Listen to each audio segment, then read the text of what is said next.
Hello, hello, hello. Welcome to the show. How you doing this fine evening on a Friday night? I'm Jake Johnson. I'm your host for the evening, for the hour anyway.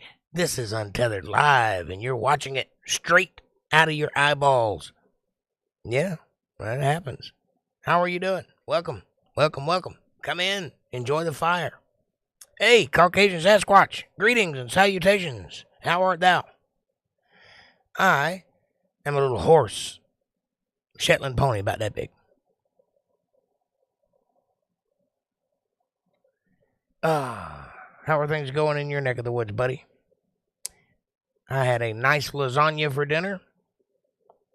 Finally caught the Italian restaurant open down there in town and went and got me a order of lasagna and salad and a dinner roll. It was delicious. Hey, Laura, how are you doing? Welcome to the show. Feel like I got lettuce in my teeth.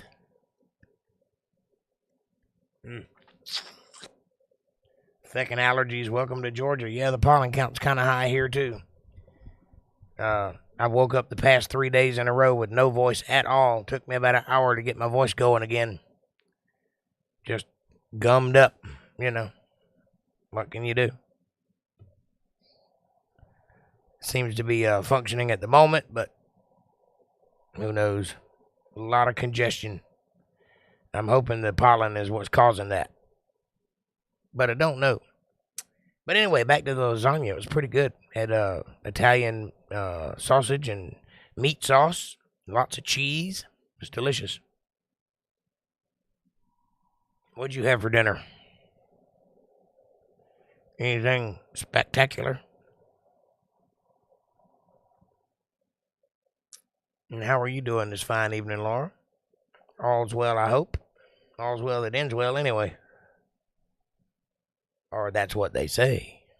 You had a burger. Well, that's inspiring. Did it have ketchup and mustard? Or was it just straight ketchup?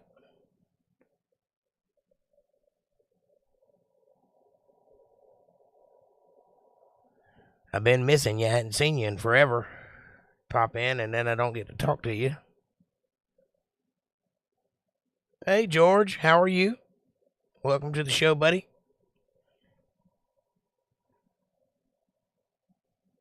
Still kicking, huh? Just not very high. I entered into a new phase of my career this afternoon. I began selling cigarettes to people in wheelchairs. How about that for a career change? I have a buddy that's in the nursing home down the road. He's got a problem with a bed sore that got out of hand and nearly killed him. And anyway, he's been there for a few months, and he's got a couple more months to go before he can get out and go home. So I've been going up there bringing him cigarettes. And people started noticing. See, I make my own cigarettes. I don't have one. Yeah, they come in a pack like this. I make these. And they look like that. Good cigarettes. Anyway, people took notice and started asking me if I would make them some cigarettes. And I'm like, not for free. Come on, man. And so, finally, I settled on a price, and they started bringing me money, so I started bringing them cigarettes. I guess the Lord works in mysterious ways. I roll my own non-filters. Yeah, mine have filters. They look like regular cigarettes. There you go. Nice, well put together cigarette. No branding. And I make them with a bag of tobacco,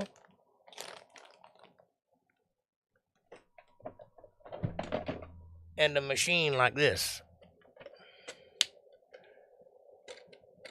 See here? Tobacco goes in here, pull the lever, and they come out there. Pretty interesting, huh? Yeah, well, I sell mine, so, I'm better than you are. Nah, nah, nah, nah, nah. Anyway, mine look like a joint. Yeah, mine look like cigarettes. And apparently people like them, so they started buying them from me. And who am I to say no? It's a little aggravating, but not to the point that I won't do it. I mean, they got to smoke too, so. And they can't go to the store and buy cigarettes because they're in wheelchairs in a nursing home and won't be allowed out, so. If I can be of service, I will be, I guess. ATF comes a-knocking. Yeah, well, let's hope it don't get to that. I sell them like a drug dealer. Put them in Ziploc bags and the whole 9 yards. Psst, my man. Need some 100s or some extra lights? Psst, my man. Need a pair of Nikes?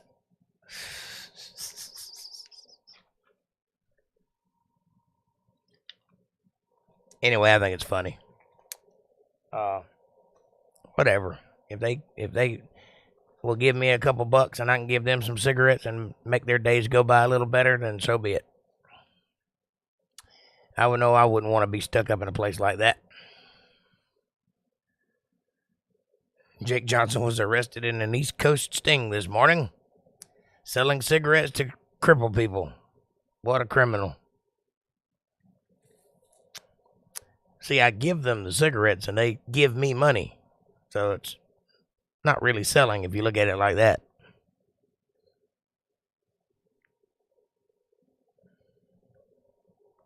Just don't tell anybody. And it don't take very long to make them, so, you know, if it's a service that will make them a little happy, I'm all right with it.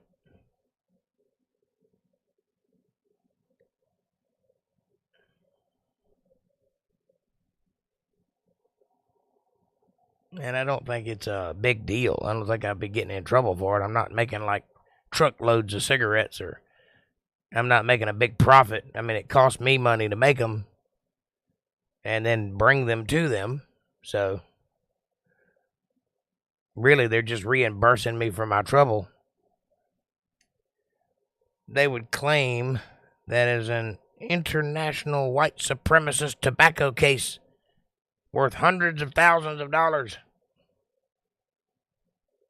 This day and age, that wouldn't surprise me at all. They would have to definitely make me a white supremacist. I'm not a white supremacist. I'm a white enthusiast, but not a white supremacist.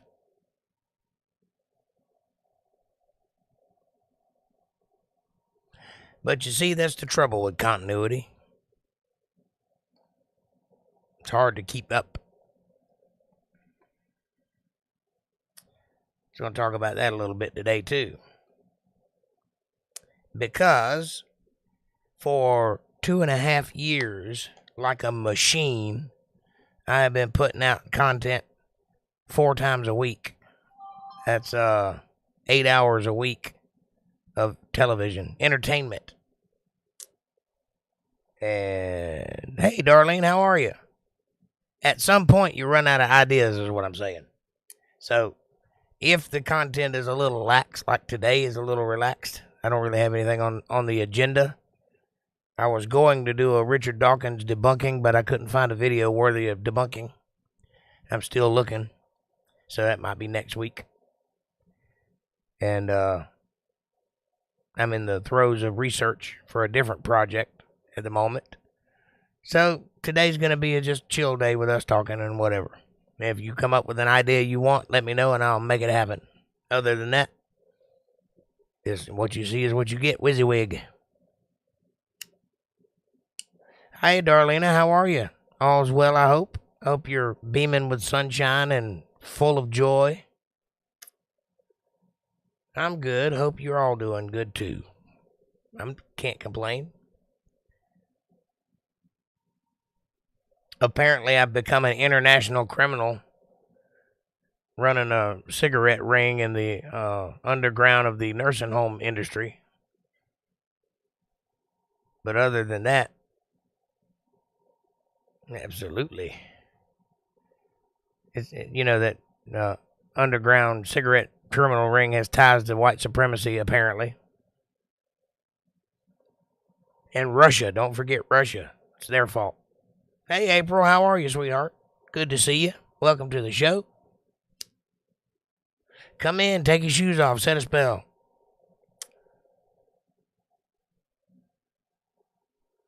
I'll leave the light on for you.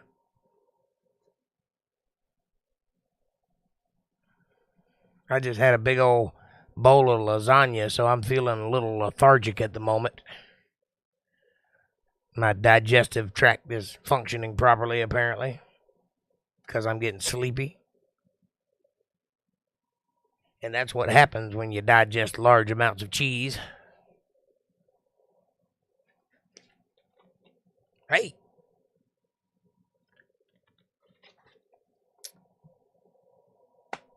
Hello, Sasquatch, Laura, George, and all, says April. She's always so friendly, always so nice. Brightens up the whole room, doesn't it? George, what have you been up to lately, buddy? You getting in any trouble? Anything to report to the class?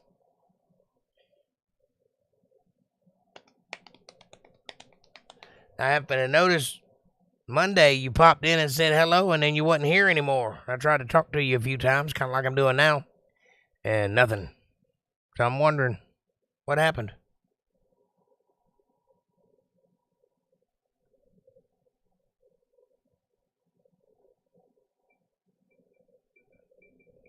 What's cool, April? My drug smuggling ring? Is that what you're referring to?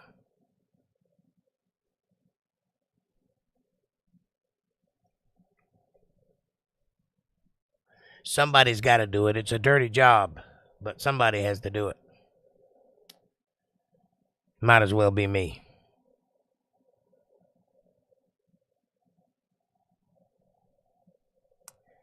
And truthfully, when I go up there to visit my buddy Mac and I see all those hopeless people up there in wheelchairs, kind of makes me want to do something to help them because they're in a bad situation. I mean, it ain't much. It's just cigarettes, but whatever. Headaches from my sinuses.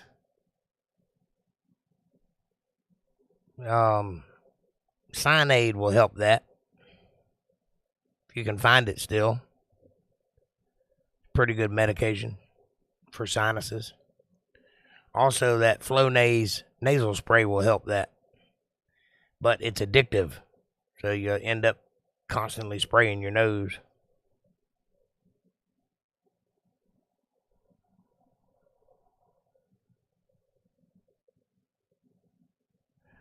Apparently, nose play is quite addictive. Which is why that would explain all the cokeheads.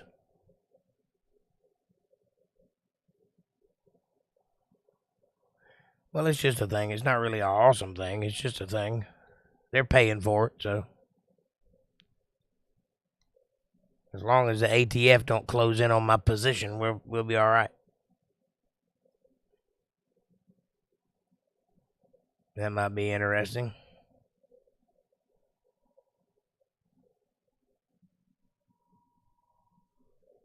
Caucasian said, Jake Johnson was arrested today in an East Carolina sting. That would be terrifying. They call me the cigarette man.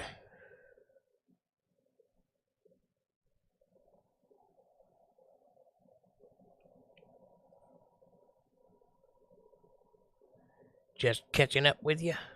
Yeah. You know how I be. How you liking the shirts? Are you having a good time? I wear mine all the time. I like it.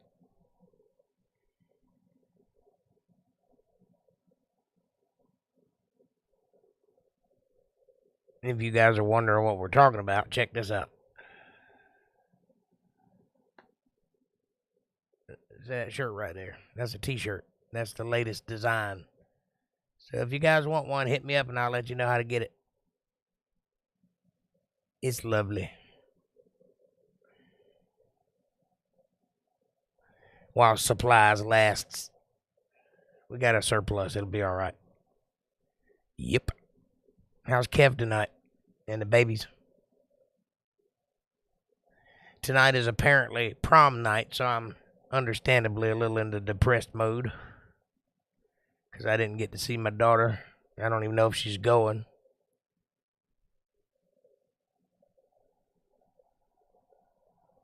But I was thinking about her anyway.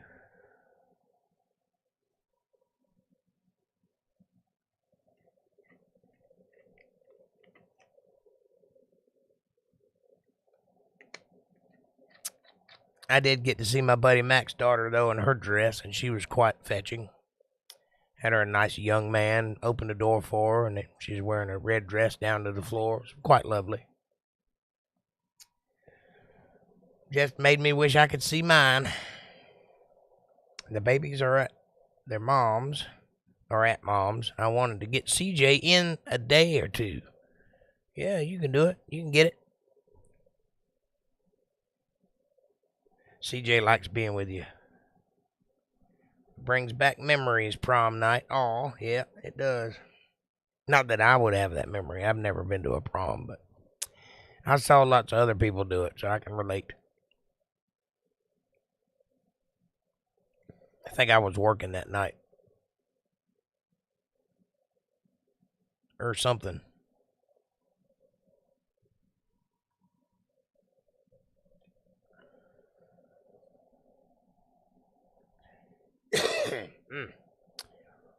A little hoarse tonight, so I probably won't do a whole lot of singing. I might do a little bit, though. It depends. I woke up this morning and I couldn't even talk. My boss called me on the phone and I couldn't even answer the phone. I was like, it was pretty funny.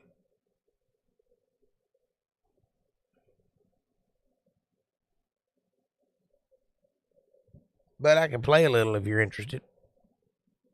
Kevin is here. He's going to be on in a few. Excellent.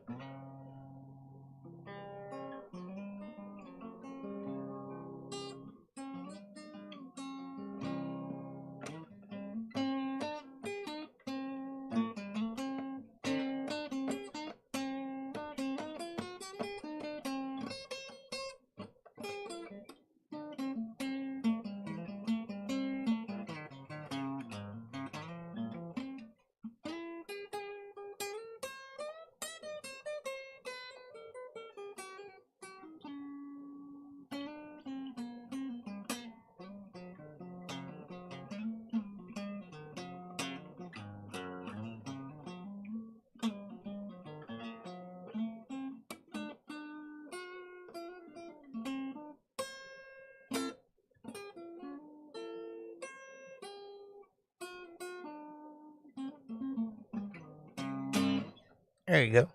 A little doodle for you. Came right out of nowhere. What you guys want to discuss tonight? The trouble with continuity. That's keeping things going in a straight line. It makes sense. The trouble with continuity is it's tough. That being said, I just watched a new series called The Chosen. If you get a chance to watch it, I recommend you do. Highly recommended. It is a story of Jesus, and it's set in a realistic setting, like if it really happened. Equal parts modern discussion, equal parts ancient writings. It's not biblical, but it's very good, and it does hit all the high points of the Bible. So check it out. The Chosen. It was done in 2018, I think. It's an independent project done outside of Hollywood by people who are Christians that, crowd fundraised and did their own show. and I think you'll like it. It's very good. I'm on season 2 right now. Just started season 2. Hadn't finished it yet. Please do check it out. It's called The Chosen, and you will love it. Again, it's not 100% biblical, but it does hit the high points. I mean, they add a lot for drama's sake and whatever, but it's good. Take you an onion and chop it up. Put it in a jar with about half a cup of sugar. Let it turn to liquid overnight. Take a spoonful of it for your throat. Sounds kind of disgusting, but I'll try it. Try anything once.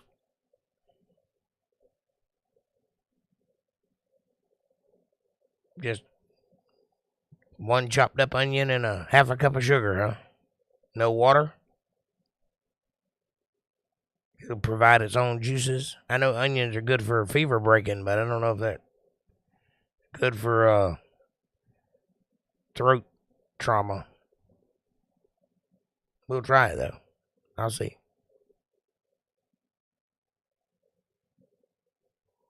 At this stage, I'm up for anything because the alternative is bad, and I don't want to hear about it. Yes, they can. It's a very good medicinal herb.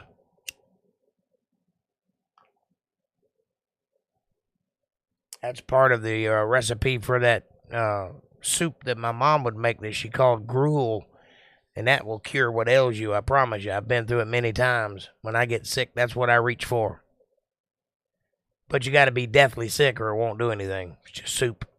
But if you're deathly sick, it'll pull you from the brink of death right on up onto your feet. When I was in college, I got sick.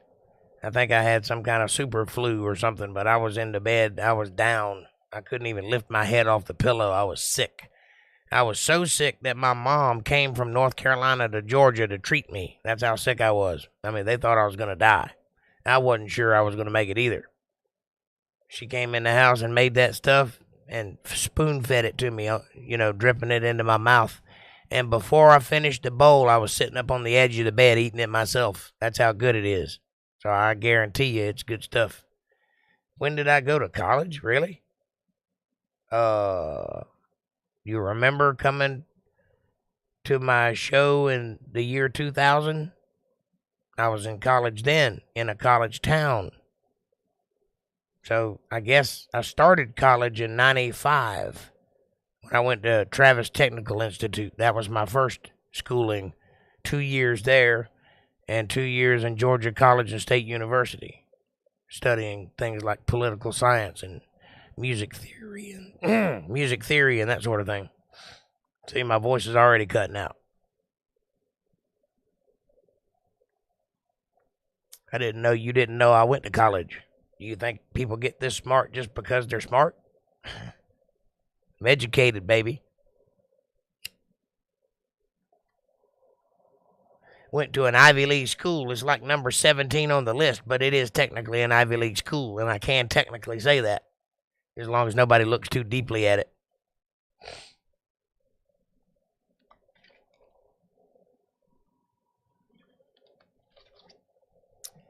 So 2 years of trade school, 2 years of college, and about 6 years of seminary study. And about 6 more years of just reading. That'll do it.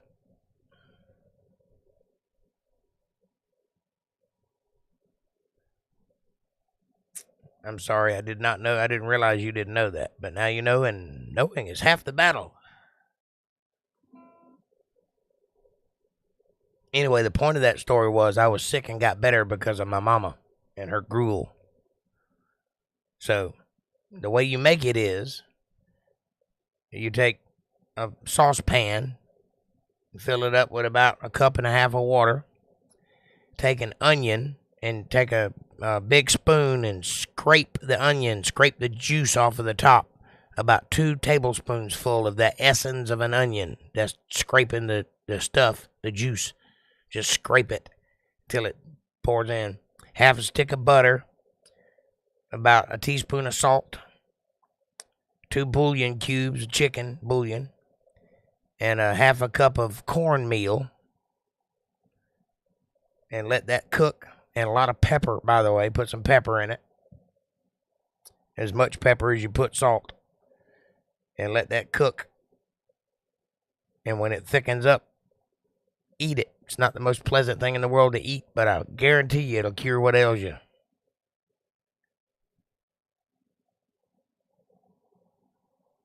Wow, we haven't been around each other in so long. That's true. It don't seem like it, does it? It's been a while, honey. I hadn't really seen you in 20 years. Except for the occasional pop in.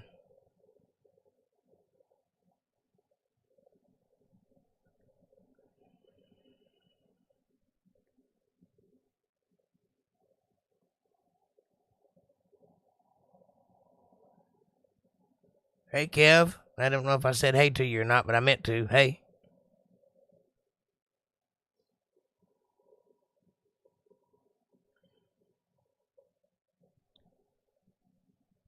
Really, all I've been doing in all that time is learning stuff. So, what good that does, I don't know.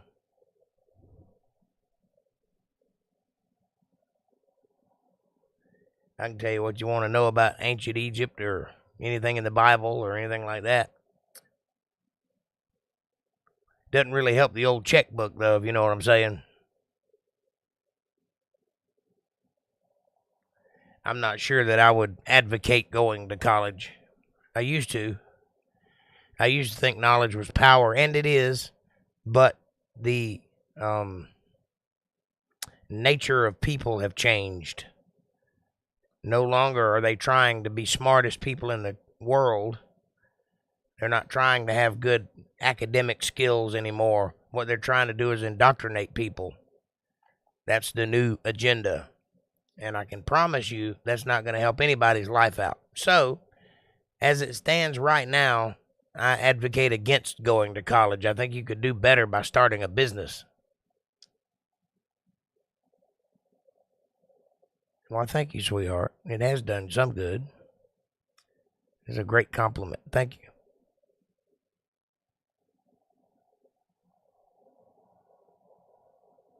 I did all of that, though, so that I could help other people.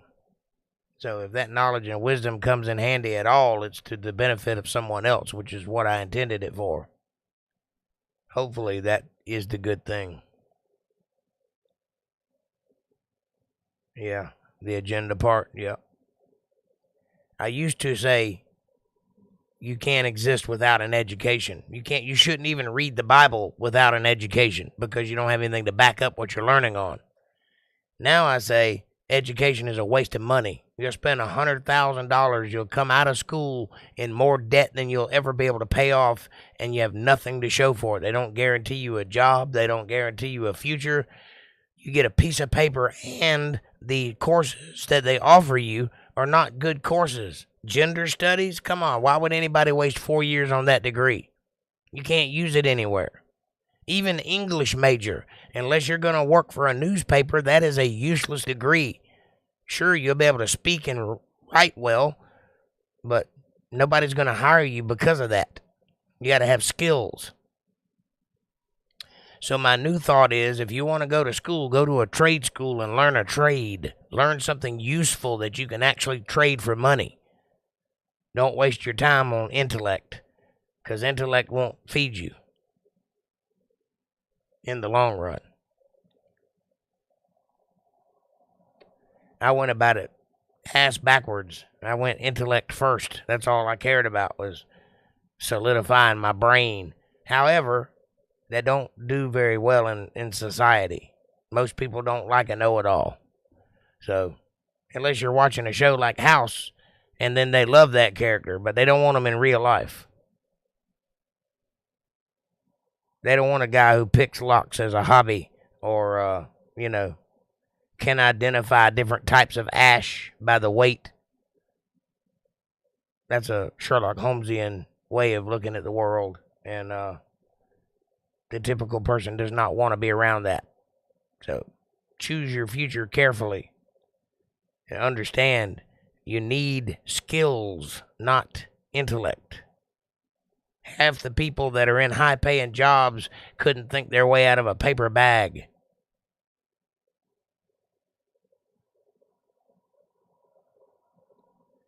You've had medical positions that required a degree, but you didn't have one. That's good. Keep doing that. Then you can use your experience to get the next job rather than the degree that does no good. Clearly, if you could do it without the degree, you didn't need the degree to get that job.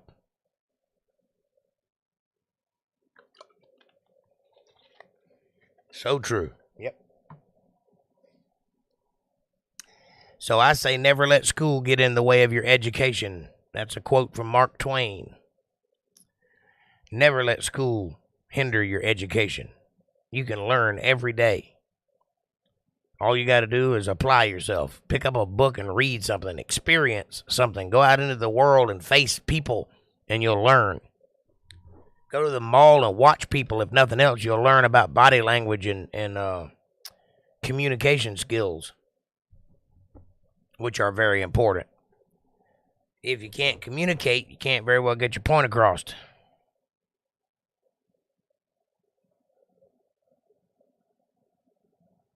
I just had a great resume and demeanor. Yep. I've never used a resume, though I have one. I've never used one to get a job. I usually get a job because I'm there at the time when they need somebody to do the job. And that just works out. Every gig I've ever gotten, every show that I've ever done, came from a handshake and a personal meeting. Though I spent hundreds of dollars on press kits and had a nice, colorful jacket with a full page of all the information and CD and business card and 2 or 3 pages and technical writers, and none of that has ever gotten me a job. Spent hundreds of dollars on it. And every one I've ever passed out got tossed in the trash or up on a pile of other press kits that never get looked at. It's a waste of time. Just because they say that's the way to do it, don't mean that's the way to do it. The best way to do it is to be there in person and prove that you have the skills to do the job, and they will hire you to do it.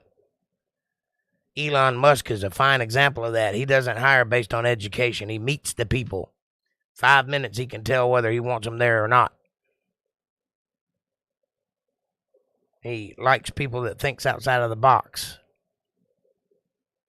That's kind of what I do. I think outside the box. The box is a prison. Keep your mind held captive and you can't really function because you're in the box. People that work in cubicles. It's a bad place to be. The human body wasn't designed to function like that.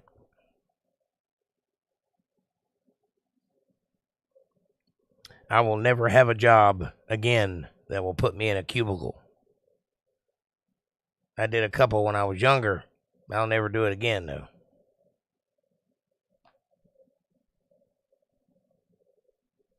What'd you think? What kind of schooling do you have? Been there, done that. Yep.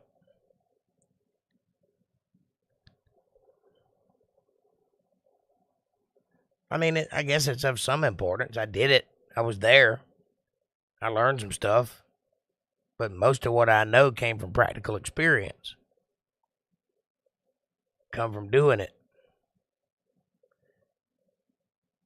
And it avoided teaching me all the things that are necessary for life, like how to drive a nail or how to fix a leaky pipe or, how to grocery shop or count money or balance a checkbook. They didn't teach you any of that stuff in school. You stood a lot and hated sitting, yeah. So did I.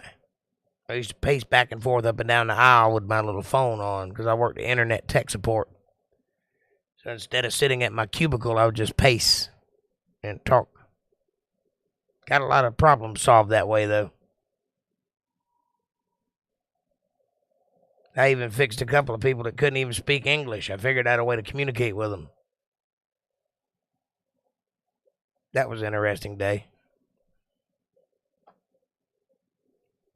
And they had been through 2 or 3 people, and nobody could speak the language. So I said, give me the phone, I'll take it. They were like, do you speak the language? I'm like, nope. So I went to, first thing I started doing was talking about pictures, you know. Once I made the guy on the other line identify something and I knew what he was talking about, then we could communicate. Then I told him how to fix his computer using pictographs, describing things to him. Kevin says, hey, George and Laura. I don't know if George is here still. He may have left. He hadn't said anything in a while. But if he's here, he's listening. Same with Squatch. He hadn't said anything in a while either. But I think he may still be here. We shall soon see. Sounds de Diego. I don't know. Sundays de Diego. I don't know.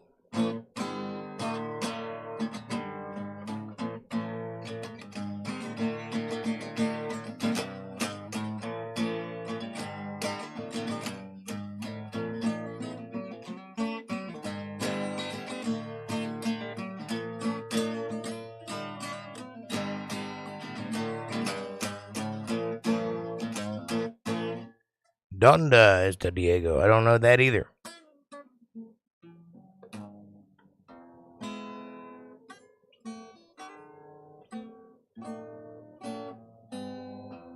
He might be here in a minute.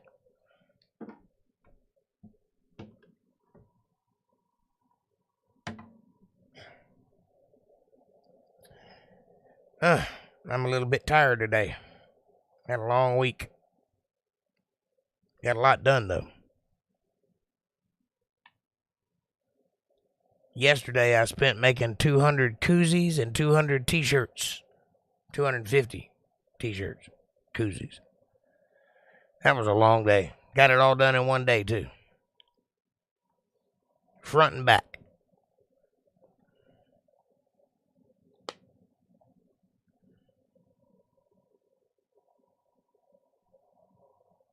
What's that mean, Kevin? The Mexican man? I think it means, where is Diego? That's what I took from it anyway. Either where is Diego or have you heard of Diego?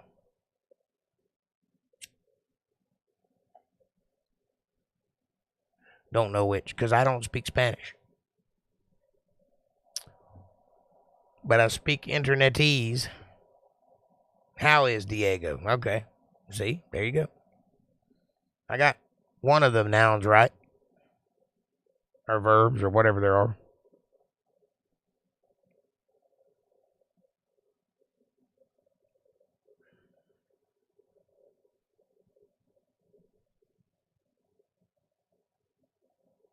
Kevin, you been doing all right tonight? Did you finally get out of prison, or you still have to go there every day?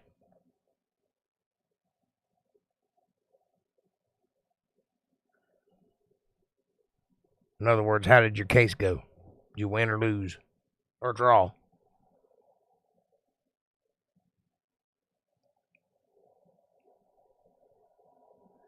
I'm an inquiring mind, and I'd like to know. Realizing you can't give any details, but you can tell me how it went. I am doing bueno. What does she look like?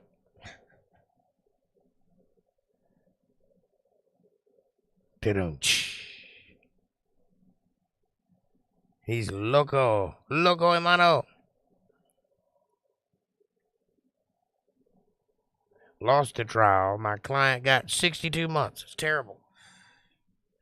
Terrible. Was he guilty?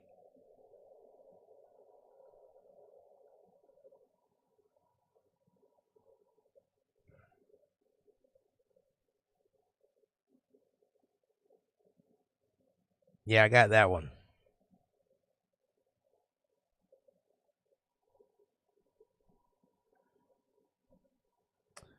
Up where I'm at, there's a lot of innocent people getting in trouble.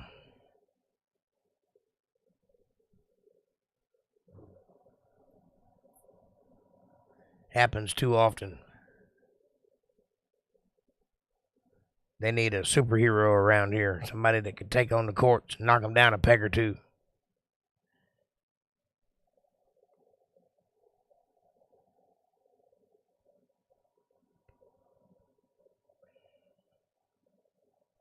I even considered going into law myself. Problem is, if lawyers function like they do on TV, I'd love to be a lawyer, but it don't work that way in real life. Every courtroom I've ever been into has been cold and crooked, and I don't want to be part of all that. And the lawyers either suck at their jobs or not allowed to do the things they do on TV. Don't know which. Don't want to find out.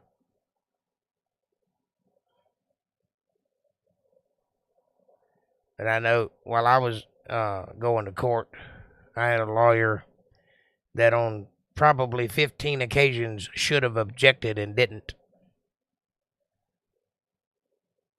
Even to the point where I almost fired him and objected myself. But things work out the way they work out. You got that right. That is, yeah. I don't think it works like it does on TV. Same thing with being a detective. There's no such thing as a consulting detective. And the only way around here, I don't know if it's that way in every state, but the only way you can get to being a detective here is you have to go through being a cop first. You have to do the car thing and the traffic thing. Go through that. Go through the academy. Do all that stuff. And then you can think about becoming a detective. But you got to rise through the ranks. Detective apparently is a rank. I didn't know that. Therefore, I will not be doing that job. Although I'd be really good at it because I got a memory like a steel trap and I don't miss anything.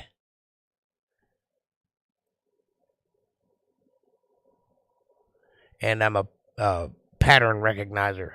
I recognize patterns.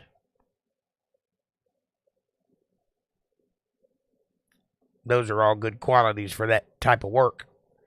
But I have zero interest in pulling anybody over or writing tickets.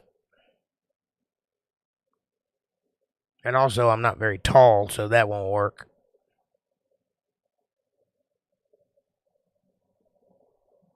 I do believe there's a height requirement for police officers.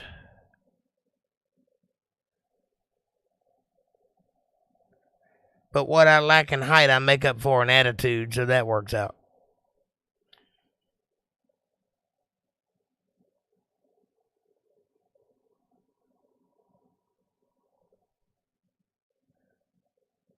Just musing with you, trying to keep the continuity up, trying to say something of value.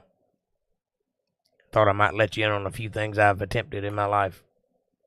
I did go to the BLET school, which is where they train police officers, but they were kind of rude to me because I have long hair and I'm not very tall. So that didn't last. But I was sponsored by the chief of police. He vouched for me. So had I pushed the issue, I probably could have gotten into law enforcement. But again, as I said, I have no desire to do all the lower things on the rung. I just want to get to the detecting part. So the only alternative would be a private detective, and that's 90% following cheating spouses. Not really interested in that either. So the other 10% is usually tax evasion. Or the occasional repossessed car. Not really what I'm looking for.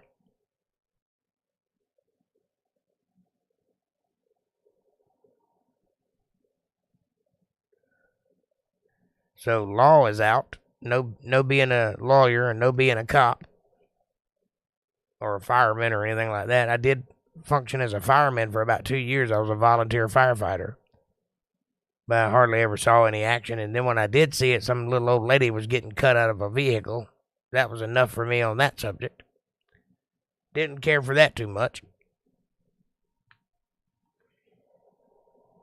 So it's been a never-ending gaggle of attempts to see where I fit in, see where I belong. And the only thing I ever really found that worked was music. And oddly enough, reading. I'm not good at that, but I'm managing it here, so that's good. You'd be surprised how hard it is to read out loud and make it sound like a discussion. Took me a little while to get the hang of it. I never could do it while I was in school. That, and I'm brutally shy. You'd never know that to look at me, and most people that know me would never believe that to be true either, but it is true. I'm painfully shy, like knees start knocking when I get around a pretty girl kind of shy. But I managed to get over that for the stage fright element. And the way I did that was not being afraid to humiliate myself. If you humiliate yourself, there's nowhere else to go but up. So I recommend anybody that wants to get into the entertainment business, go out in a very public place and do something utterly humiliating. Go ahead and get it over with. Then you have nothing to fear.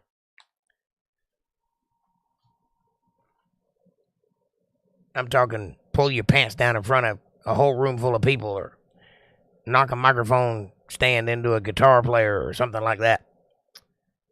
Promise you, that'll fix stage fright.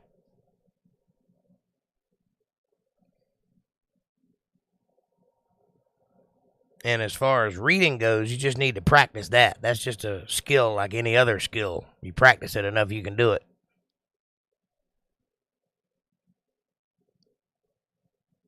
Have any of you ever tried that?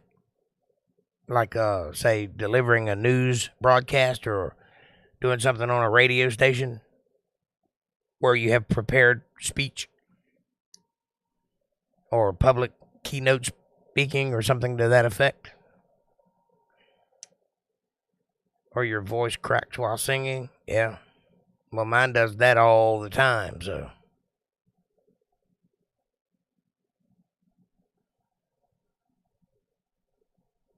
But yeah, if you'll go ahead and get humiliated one good time and get a big enough response, you won't ever have to worry about that problem again, because nothing will seem as important as that. That's the realistic equivalent to picturing everybody naked. That doesn't really work. That just makes you horny, and now you're shy and horny, so that's not going to help.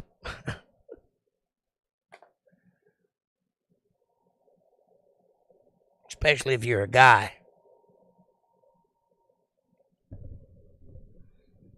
Hey, is that guy happy to see us? No, you're picturing us all naked, aren't you? We can tell.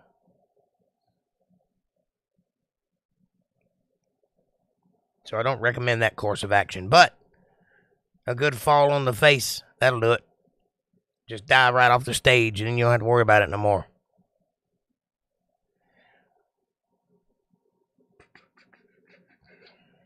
I only publicly speak when I'm pissed. Then I don't care who's around. That's interesting. I have to learn the art of not getting pissed off. I'm working on it.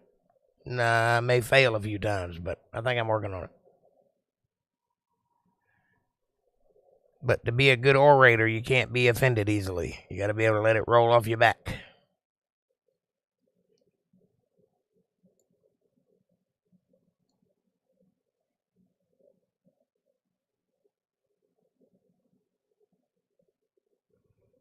What about you guys? You guys ever done any public speaking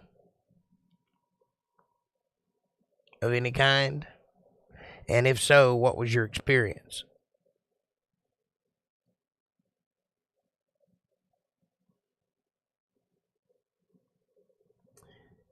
The art of being able to speak in public takes quite a lot of practice and skill.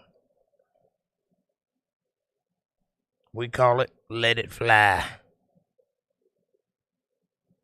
I hear you, sister.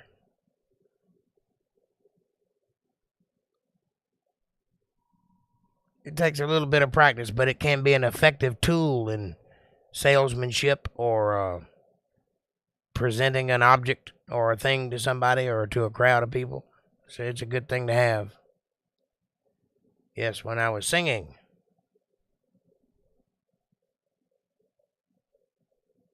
Kevin says, I have done a lot of public speaking. Yeah, because you got to present remarks, don't you?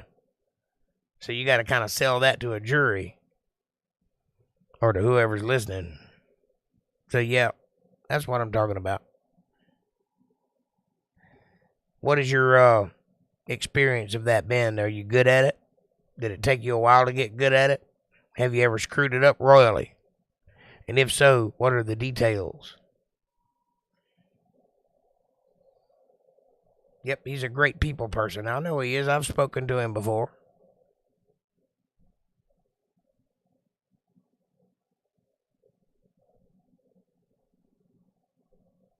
For me, what makes it easier for me is I focus on pronunciation.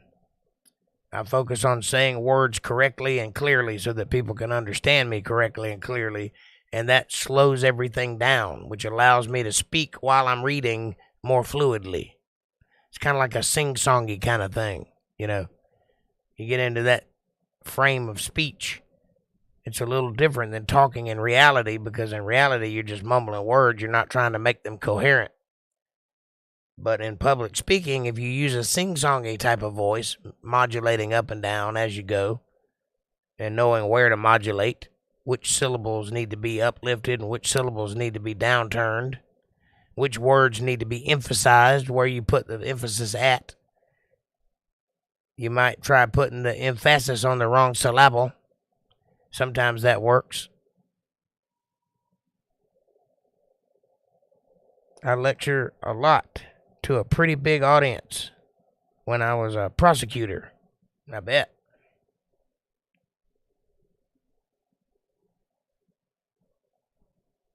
He trains police. Good.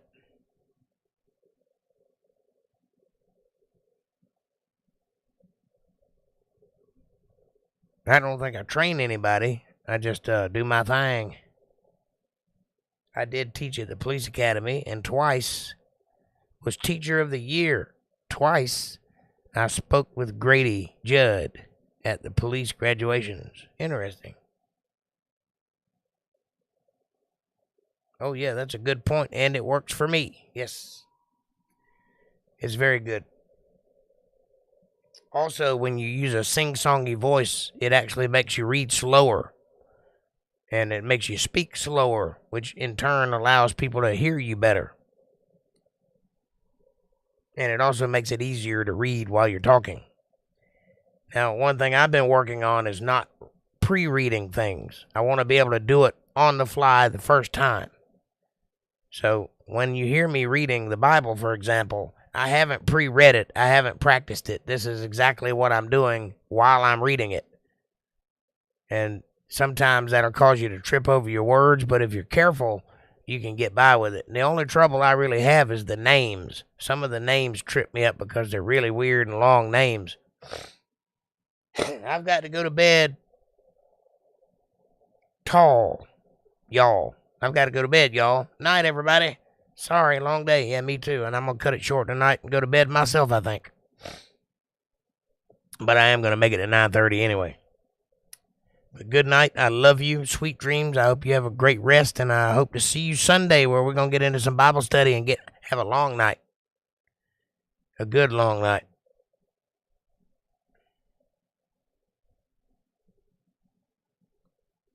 Good night, darling.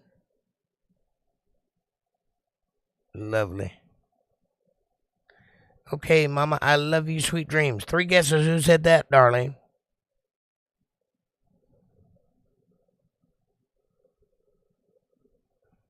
I think she gave it away. All right, boys and girls.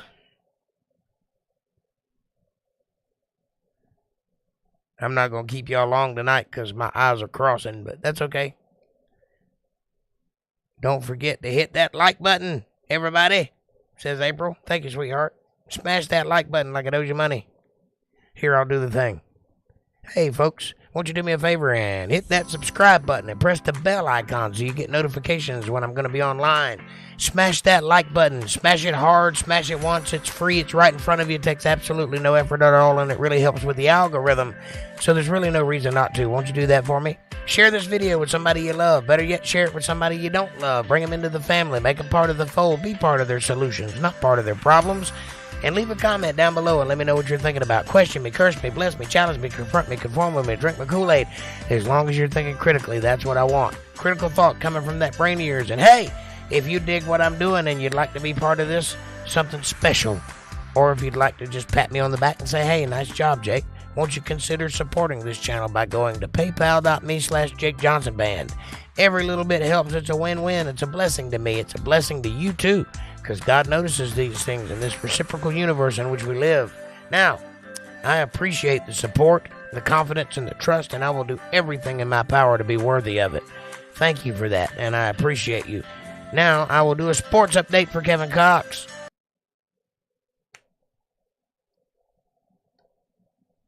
Wrong button. Kevin Cox. For the first time ever, a member 15 seed has made it to the Elite 5, or 8. Sorry, that's 8. In March Madness, the St. Peter's Peacocks beat Purdue. Purdue are chickens. Chickens! That's a deep cut. You'll catch that later. Yeah. Peacocks beat Purdue because they're chicken. You have to be in North Carolina to get that joke, I think. What's that you say? I don't hear you laughing.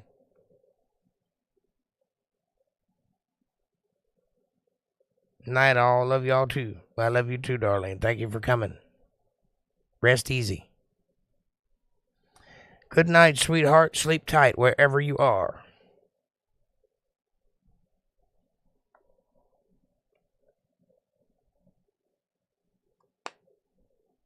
Purdue is the Boilermakers. They're also chicken. Because Purdue makes chickens. You didn't know that? It's a big plant here in North Carolina. They do butterball turkeys and they're like chicken tenders, you know. He's for real. Who's for real? I'm seeing it on TV.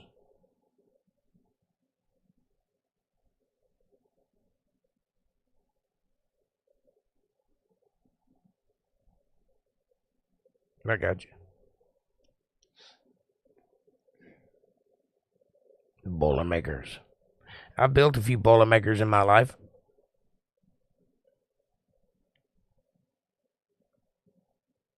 Or rather, boilers. I've been a Boilermaker a few times in my life. That's what I meant to say. I built a few boilers. Big machine in a big tube, about 200 degrees. About the peacocks. Chicken!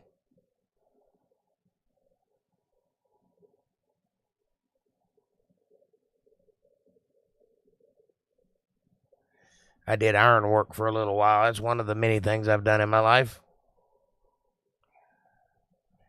Running grinders and blowtorches and welding machines. Cutting pipe, doing screw pipe, the whole 9 yards. Funny name, not so funny job. Nice, hot, and sticky. I also worked as a block layer and a roofer for a little while. Stucco man for a long while. And I ended up teaching. Imagine that. 4 years of college, and the best I could do is teach. But you know what they say, those who can do, those who cannot teach.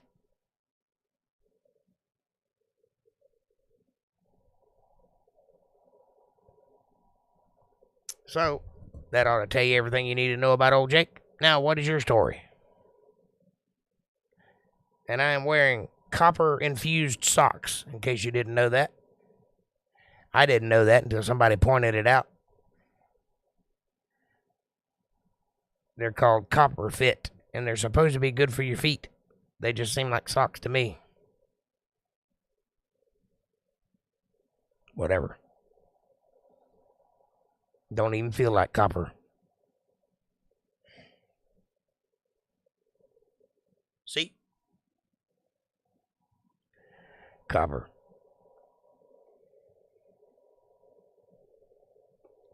April, what have you done in your life other than medical personnel? By that, I'm assuming you mean transcriptionist. Or whatever they call that job, because I can't imagine you being a phlebotomist or a surgeon's aide. Love you all very much, says April. We love you too, honey. So, in the medical field, what were you doing? Transcriptions?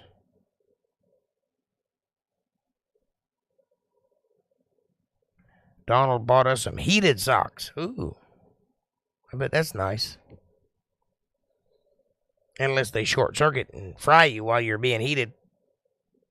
That would be scary. Don't step in a puddle.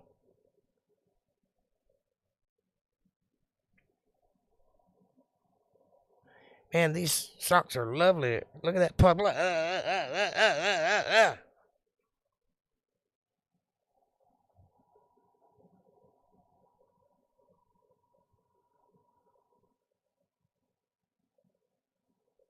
Meow.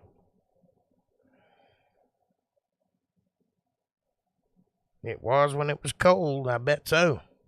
I had some heated gloves once, which helped when I rode the motorcycle. Telemarketing.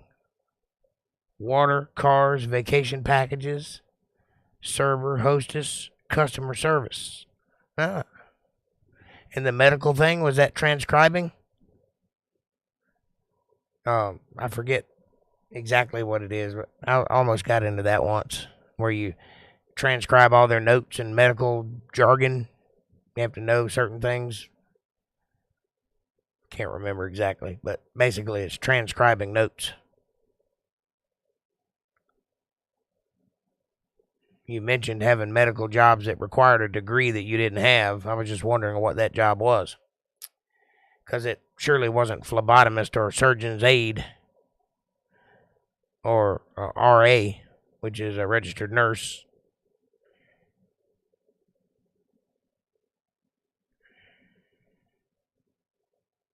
Which is what my mom said she was, although she was a nurse's aide, not a RN.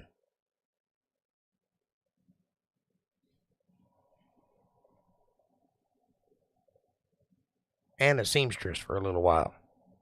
And a convenience store clerk for a little while.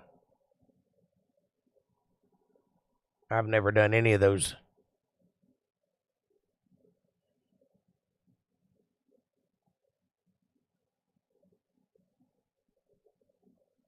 In fact, the closest I ever came to being sort of a clerk was she could have been an RN, but she wasn't one.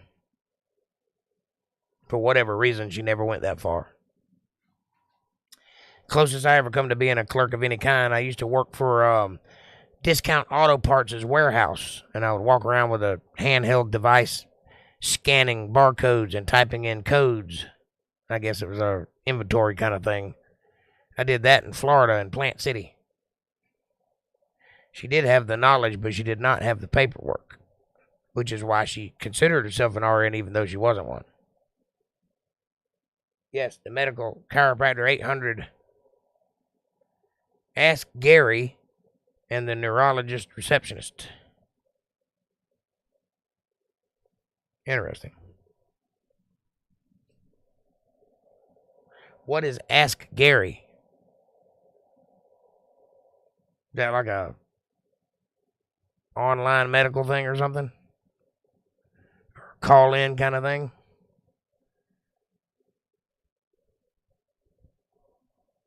I'm pretty sure you don't need a degree to work for a chiropractor because they don't need a medical license to practice what they're doing. You can get a degree to be a chiropractor in a printer. I worked in Brandon for Dr. Zara for 5 years. Interesting.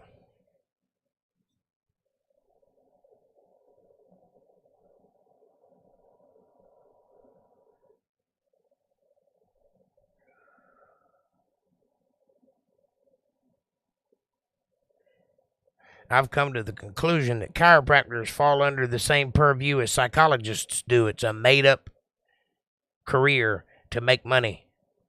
It's not a real science. You were a receptionist there. Okay, so you didn't get into the transcription thing. That's what I was thinking about getting into, where they'd send us all their notes and then I'd transcribe them into records.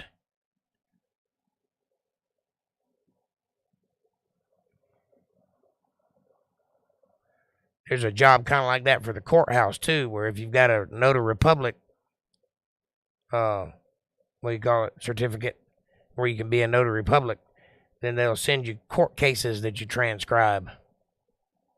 Like from the, what do you call them? Can't think of the name of them. You know, where they write down everything that's being said in the court. Can't think of what they're called. Anyway, you take all that and transcribe it into records. Doctors dictated.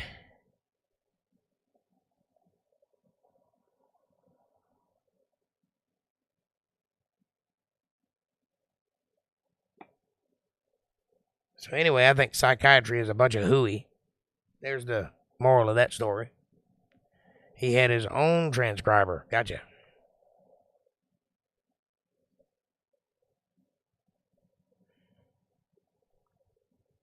So, it took me a while to come to that conclusion because there are some things about psychiatry that make sense.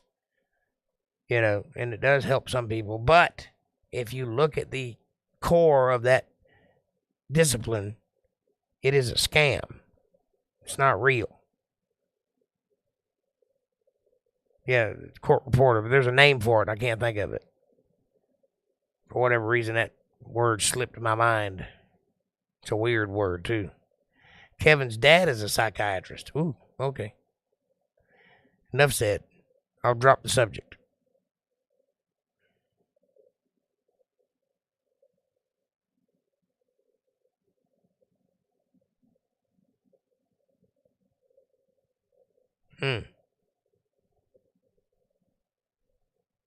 Yep, there's no way out of that one. I said it. I meant it. I can prove it. Done and done. All right. I love you guys. I'm going to call it a night. I'm a little tired, a little wore out. My voice is cutting out on me, so I'm going to give it up.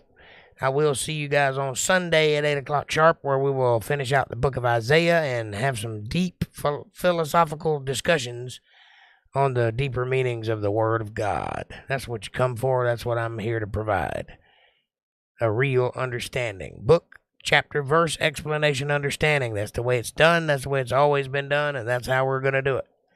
I love you guys. I want you to do me a favor. When you go out into the world tomorrow, turn on your charm and be kind to somebody for just a little while. Watch it change your life. Watch it fix everything that ails you. I guarantee you it will. Kindness goes a long way and suffers many fools. Have a great night. Take care of yourselves and each other. I love you with all my heart. God bless you and your families. And as always, thanks for watching.